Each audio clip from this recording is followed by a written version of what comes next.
Le conte suivant s'appelle Poussette. Il était une fois une jeune femme qui rêvait d'avoir un enfant.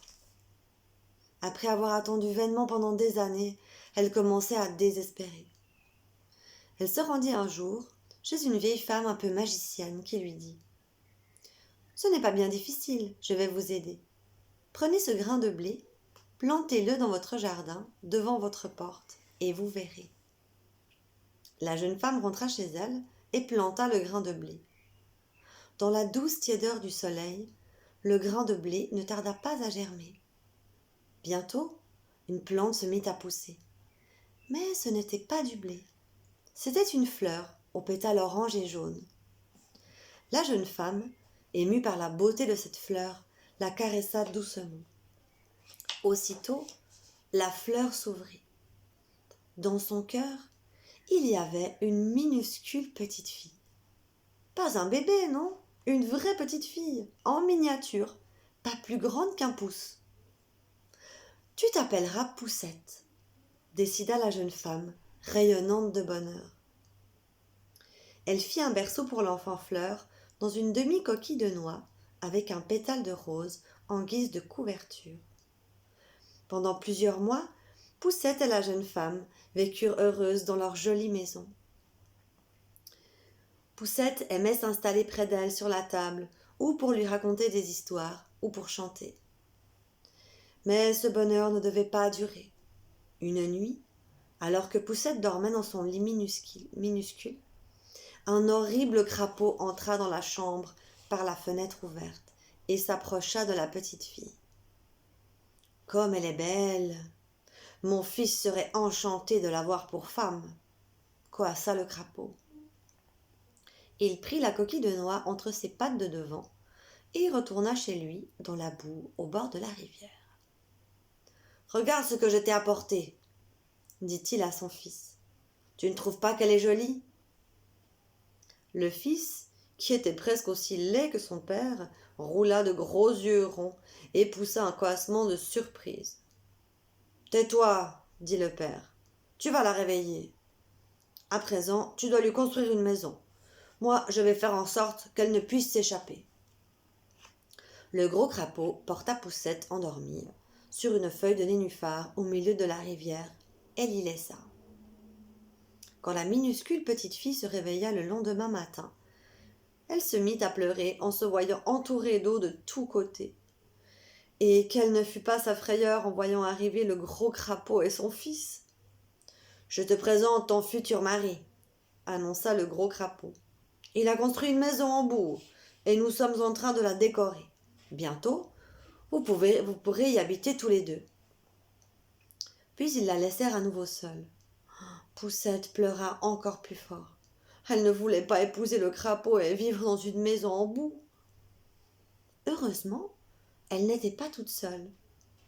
Les petits poissons de la rivière avaient tout vu et tout entendu.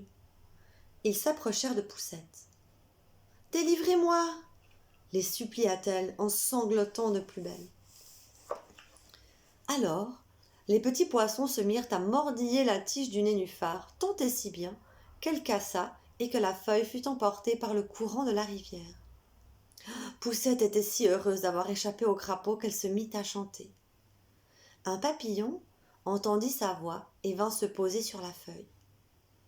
Poussette prit un des rubans de soie qui ornait sa robe pour l'attacher d'un côté de la tige à la tige du nénuphar et de l'autre autour du ventre du papillon. Le papillon s'envola entraînant le nénuphar à sa remorque. Mais un gros scarabée avait aussi entendu chanter la petite fille. Frappé par sa beauté, il décida de l'emmener chez lui, au sommet d'un arbre. Il la déposa sur une feuille et lui donna un peu de nectar de fleurs en lui disant qu'elle était vraiment très jolie et qu'il avait envie de l'épouser. Puis il la présenta à ses amis les demoiselles scarabées qui lui dirent « Pah, elle n'a que 2 pattes. On dirait un être humain, quelle horreur !» En les entendant, le scarabée commença à trouver aussi que Poussette était très laide. Il la déposa au pied de l'arbre, sur une pâquerette, et lui dit « Tu peux partir, je n'ai plus envie de t'épouser. » « Partir ? Mais où donc ? Poussette ne savait pas retourner chez elle. Aussi, elle resta là pendant tout l'été. Elle se tissa un petit hamac d'herbe et l'accrocha à l'ombre d'une feuille. Elle se nourrissait du pollen des fleurs et buvait la rosée du matin. Puis vint l'automne, et après l'automne, l'hiver. Les fleurs se fanèrent, et la robe de Poussette aussi, car elle était faite de pétales de fleurs. Elle ne savait plus où s'abriter, elle se mit à avoir froid et faim.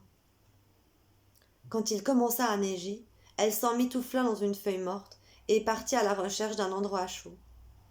Elle arriva bientôt devant un trou dans la terre. C'était le logis d'une souris des champs. « S'il vous plaît, dit Poussette, donnez-moi un peu à manger, je vais mourir de froid et de faim. »« Pauvre petite, viens chez moi, répondit la souris des champs. Il y fait bien chaud, je t'invite à partager mon dîner. » Finalement, la souris des champs proposa à Poussette de rester chez elle pendant tout l'hiver, car elle vivait seule et s'ennuyait un peu. Poussette se plaisait bien chez sa nouvelle amie, et la distrayait par ses histoires et par ses chansons. Un beau jour, un ami de la souris des champs vint leur rendre visite. C'était un vieux monsieur taupe qui était très riche. Il avait une superbe fourrure noire et une grande maison souterraine. « Si tu chantes et si tu lui racontes tes plus belles histoires, conseilla la souris des champs, il voudra peut-être t'épouser. Alors tu seras riche. » Mais la pauvre Poussette n'avait pas du tout envie d'épouser monsieur Taupe. Mais elle ne voulait pas faire de peine à la souris des champs, qui était si gentil avec elle. Le monsieur Taupe fut charmé par la voix mélodieuse de Poussette et l'invita à dîner avec son amie, la souris des champs. Poussette et la souris des champs suivirent monsieur Taupe dans les immenses couloirs de sa taupinière. Soudain, Poussette trébucha sur quelque chose de froid et de glissant. La taupe ouvrit une sorte de lucarne de terre au plafond du corridor pour faire entrer un peu de lumière. « Ah, fit-il, c'est une hirondelle. Les oiseaux n'ont pas de chance. S'ils n'ont pas émigré l'hiver, ils meurent de faim et de froid. » D'un coup de patte, il repoussa l'hirondelle pour libérer le passage. Mais Poussette avait beaucoup de chagrin. Pendant toute la soirée, elle ne cessa de penser à la pauvre hirondelle. Et sur le chemin du retour, elle s'arrêta auprès de l'oiseau, se pencha et colla une oreille contre sa poitrine. Le cœur de l'hirondelle battait encore, très faiblement, mais tout de même il battait. Cette nuit-là, Poussette attendit que la souris des champs soit endormie pour retourner dans le couloir où gisait l'hirondelle. Elle la couvrit de brins de paille et d'herbe et lui donna à boire un peu d'eau sur une feuille. « Merci, mon enfant, dit l'hirondelle. Je me sens beaucoup mieux. Bientôt j'aurai assez de force pour voler. »« Oh non, répondit Poussette, il fait trop froid dehors. Vous devez rester ici. » Poussette s'occupa de l'hirondelle pendant tout l'hiver. Pendant tout ce temps, elle raconta des histoires à la souris des champs. Elle chanta des chansons douces à monsieur Taupe. Le premier jour du printemps, la souris des champs annonça une grande nouvelle à Poussette. « Tu as de la chance, Poussette. Mon ami veut t'épouser. » Poussette éclata en sanglots. « Mais je ne veux pas devenir sa femme. Il est trop vieux et je n'ai pas envie de vivre sous terre. »« Allons, allons, répliqua sèchement la souris des champs. Ne sois pas capricieuse. Il fera un excellent mari. Et si tu dis encore des bêtises, je te mords de mes petites dents blanches. » Le vieux monsieur Taupe vint désormais chaque jour les voir. Poussette était de plus en plus désespérée. La date du mariage approchait.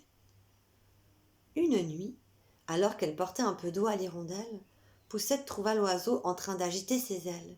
« J'ai assez de force pour voler, Poussette. Tu m'as sauvé la vie. Est-ce que je peux faire quelque chose pour toi ? » « Oh oui, emmène-moi loin d'ici, » demanda Poussette en racontant son chagrin à l'hirondelle. « D'accord, tu monteras sur mon dos et je m'envolerai avec toi vers mon pays. » Poussette et l'hirondelle longèrent le couloir et se retrouvèrent à l'air libre au moment même où le jour commençait à se lever. Elles volèrent jusqu'à un lointain pays où c'était déjà l'été. l'hirondelle se posa dans un champ de fleurs multicolores et déposa Poussette sur l'une des plus belles d'entre elles. Poussette regarda autour d'elle. À sa grande surprise, elle aperçut un petit homme, très élégant, debout sur la fleur. Il n'était pas plus grand qu'elle et portait sur la tête une couronne d'or. C'était le roi des champs de fleurs. Chacune d'entre elles était habitée par un petit homme ou une petite femme, et il régnait sur tout ce peuple. Quand il aperçut Poussette, elle lui parut la plus jolie petite femme du monde. Il s'inclina, enleva sa couronne dorée et la posa sur la tête de Poussette. Puis il demanda : « Veux-tu rester avec nous pour toujours et devenir notre reine des fleurs ? Je t'épouserai si tu le désires. » Poussette n'hésita pas un instant. Le prince était si beau, il paraissait si gentil. Et puis quel mari en comparaison du jeune crapaud et du vieux monsieur taupe. Elle accepta donc et devint la reine des fleurs. Alors, de chaque fleur sortirent des petits hommes et des petites femmes qui vinrent la féliciter et lui apporter des cadeaux. Quant à son amie l'hirondelle, elle volait au-dessus du champ en lui chantant sa plus jolie chanson.